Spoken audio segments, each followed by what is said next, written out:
Hello everyone, I'm Dr. Maryam Al-Mansouri, lactation consultant at mommy&me. Our guest today is Dr. Madhurima, health and wellness coach.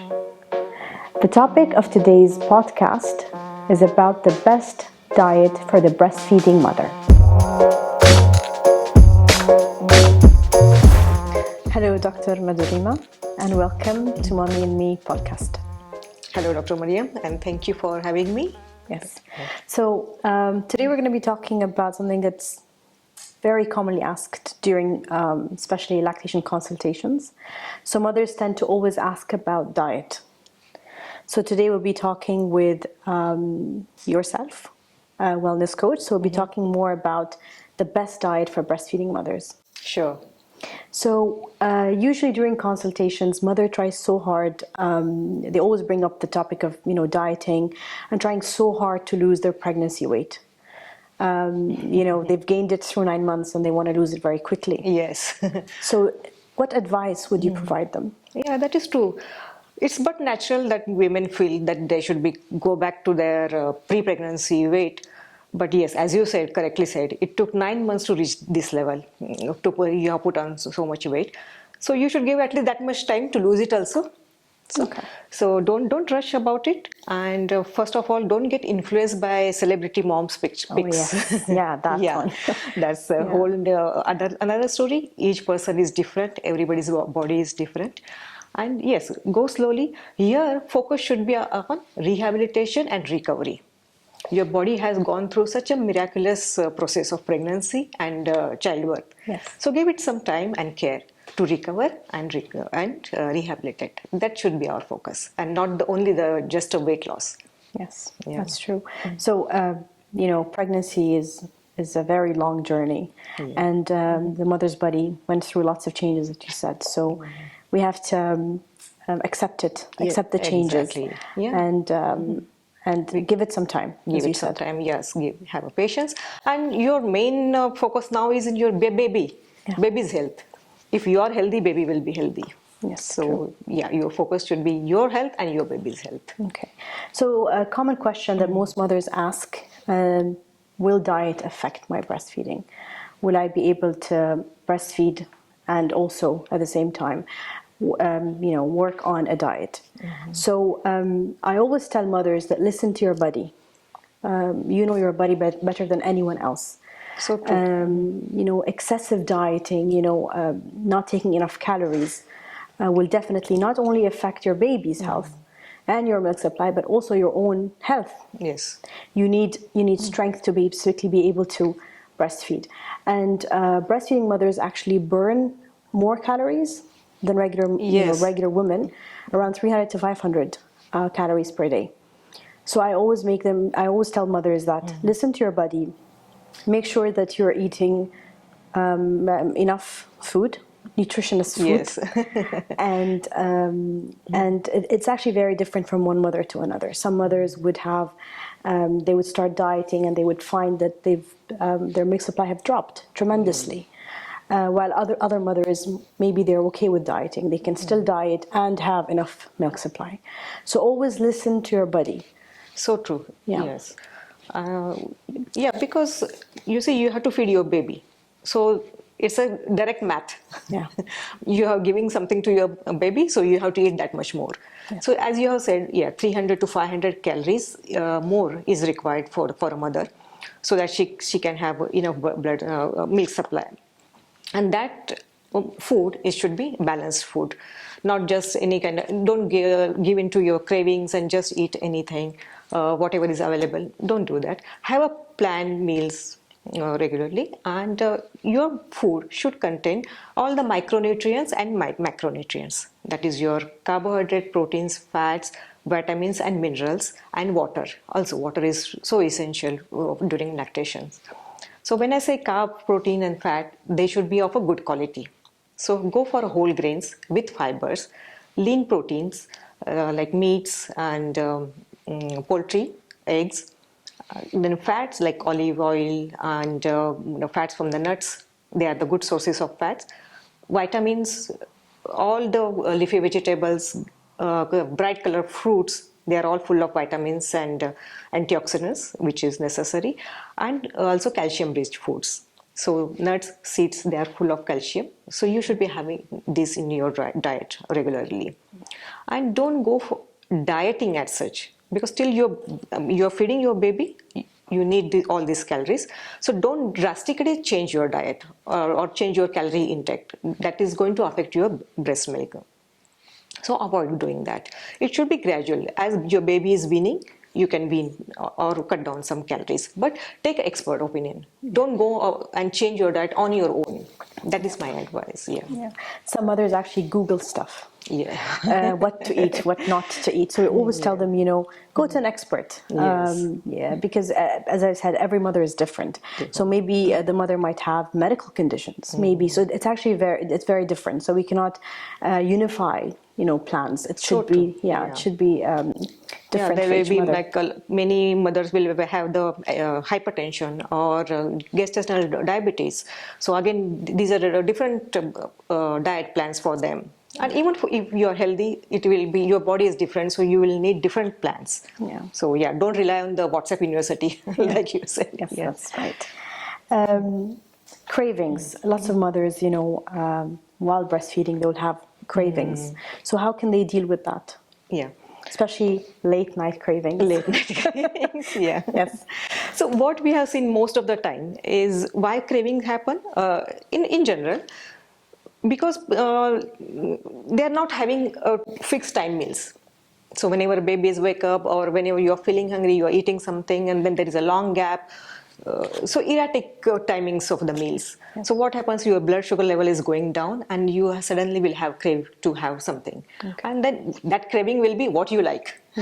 You won't think what is healthy for me. Yeah. So you'll go and grab maybe some cookies or some pastries, something like that. So first of all, start to have a planned meals, regular timings of it. Eat every 5 meals, like maybe breakfast, lunch, dinner, and in between your healthy snacks. That's the pattern. You try to follow it as far as possible. So even then, if you have crave for some foods, then go for a healthy stuff. Like suppose if you are craving for ice creams, so instead of having a tub of ice creams, go for a frozen yogurt, or if some yogurt with berries. Instead of chips, you can go for baked kale chips or carrot and hummus, some nuts. So keep these handy.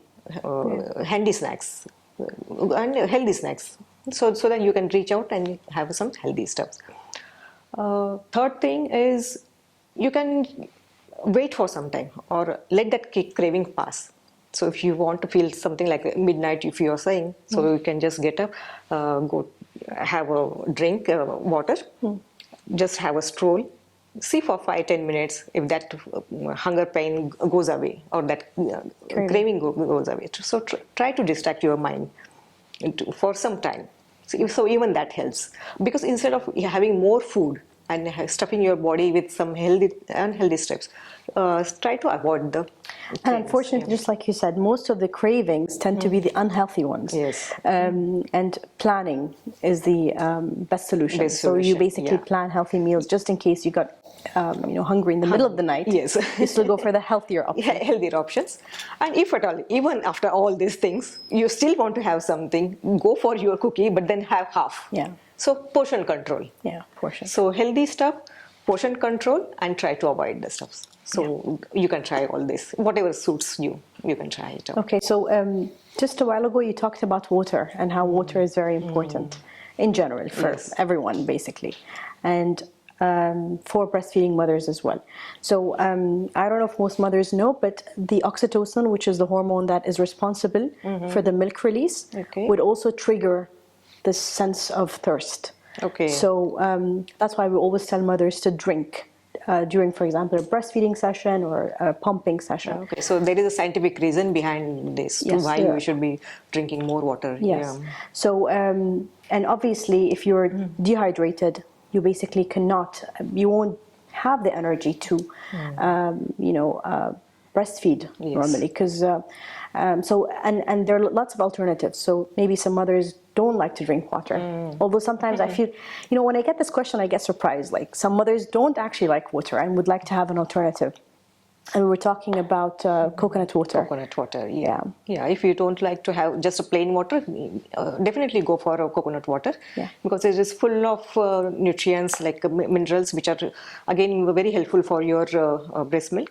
So there is magnesium, phosphorus, and vitamin C, all those potassium. It is rich in all these minerals. So go for coconut water, or you can go for infused water. You can infuse some lime or cucumber or ginger into the water, maybe 4-6 hours, and you can have this very. It tastes good also, and your dehydration, you will not be dehydrated. So go for infused waters. Yeah, and we were talking about. I always get asked during consultations about what food can I have to increase my milk supply. It's the most common question, if I could say. So I always tell mothers that milk removal is the best way. So now that is away from nutrition, but more into lactation. So the more you remove milk, either through direct breastfeeding or pumping, the more likely you'll have more milk. Okay, so it's like a demand supply. Okay. I always try to explain that to mothers. But still, if you go online and you look, you'll find some foods that are supposed to increase your milk supply. But you do that after you follow the rule number 1, which is milk removal. So there are things that there are herbal supplements out there that people talk about, like for example fenugreek. Yes. Anything else you know about? Rather than that packed supplements, what I can suggest is fenugreek seeds, fennel seeds. Fennel. Then first of all, you should be having balanced diet. It should be rich in protein and more of water. That is a must, and calcium, all those things. So beside this, you can go for your fenugreek, your cumin seeds, flax seeds, moringa. So these are things that sesame seeds. They are rich in calcium. Curry leaves, rich in iron. So iron and calcium rich foods, and these herbs, definitely they will help you in producing more milk. And also in Middle East we get these red seeds. Haba hamra. Yes, so you can make porridge or some dishes out of that. Some people, we can make even Nutriballs with that. So a little bit of your dates with these seeds, we can crush these seeds and make a small balls. So yes, if you have the craving for sweets, you can go for these balls. Healthier alternative. Anything in particular to avoid while breastfeeding? So the only thing I can think of is coffee. Probably limit your coffee intake. Maybe 2 to 3 cups of coffee a day is more than enough. Not to increase. And also another thing, not just coffee, there are certain foods that your baby might be allergic to. So you might find some signs of sensitivities in babies. So they might be a bit gassy, they might have some rashes. So always, your baby would be the guide on what to avoid or not. So true, yes. For example, the milk protein allergy. So there are a few things to watch out for. But I wouldn't say avoid. It's more of you getting to know your baby, you getting to know what is he or she allergic to, and then you would try to eliminate the trigger. Observe for 8 days or so. What is happening, which food is causing any gassiness in the baby. So observe that, and maybe you can avoid or eat less of those foods. Also, some babies, they don't like the taste of maybe onion or mint. I think the mint, they should be avoiding mint in this. Actually, I heard that mint actually decreases milk supply in some cultures. So I don't know how true is that, but they say that mint actually affect the milk supply in general. So till we know the 100% scientific research on this. So yes, that's why we should observe the baby and then we decide. So if I'm a breastfeeding mother and I would like to lose weight, when can I start dieting? Like properly start dieting? Again, your baby is the guide here. Till he is having breastfeeding, so I will suggest do not go on a full-fledged dieting, that is calorie restriction dieting. Don't do that. But as your baby is weaning and getting all the solid foods, then you start to go on a diet. So let's say after 6 months, what you do advise, at least 6 months, baby should be breastfeeding, isn't it? Yes. So after 6 months, you can go on reducing your calorie intakes. But of course, your nutrition diet, but calorie intake should be. So what I would add also is sometimes, like by the age of 3 months, usually the milk supply has been established, as we can say. So maybe by, I say 3 months, mothers as early as 3 months. Okay. But I would definitely, strict dieting, I would definitely postpone for some time and just focus on the baby. Yes. Yeah, so true. So yeah, we should not be advising anything earlier than that. You know, unfortunately, all these, images on social media makes you wonder how things work. Yeah. So all the images of, things like a fridge full of breast milk or, 2 days postpartum and then, a fit body. So I always tell mothers, just don't look at that because you don't know what's true and what's not true. Listen to your body. Your body is the best guide. And then do whatever your body tells you to do. And just don't go to the extremes. Yeah, and you don't have to concentrate only on your diet. You can start having your physical activities. Okay. That you can start after 2 months, as early as that. Of course, you should be getting clearance from your doctor because he knows or she knows the best how is your body recovering. Then slowly you can go for a walk, take your baby, go for a walk. Try doing some lightweight exercises. You can use a resistance band. And try to build your muscles, because when your muscles are good, your calorie expenditure is more.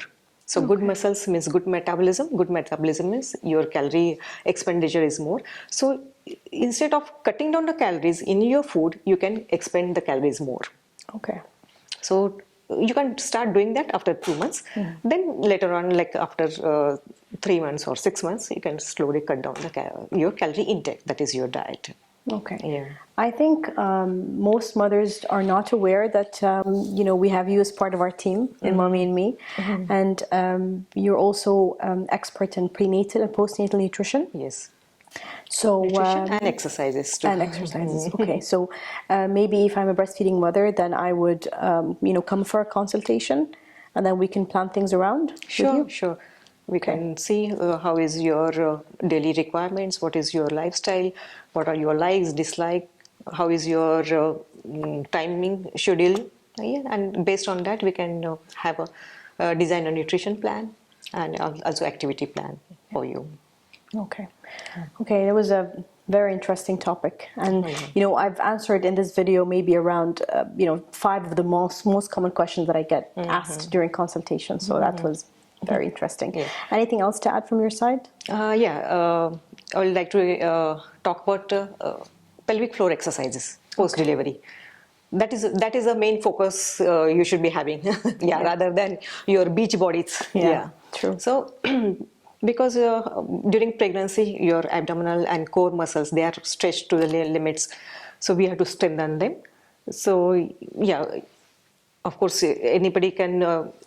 If they don't know about what is pelvic floor exercises, they can contact me or here, so we can teach them. So basically, we have to strengthen our abs, cores, and muscles of your. How can I say? Pelvis. Pelvis. Because as the name suggests, they are the muscles over there. So those exercises are important. So those you can start after 6 weeks of the delivery. And you teach mothers, right? How to do that. Okay. And how about if it's like post C-section or post vaginal? Is it still the same 6 weeks? After C-section, you have your clearance. Then we can do it. Okay. Okay. It's very important and very interesting. Pelvic floor. Okay. Thank you very much, Dr. Madhurima. Thank you, Dr. Maria. It was nice. It was nice talking to you too. Got to know certain things about the scientific things behind the diet and breastfeeding. Everything. Okay. Thank you. Thank you for watching. If you liked our video, do not forget to subscribe.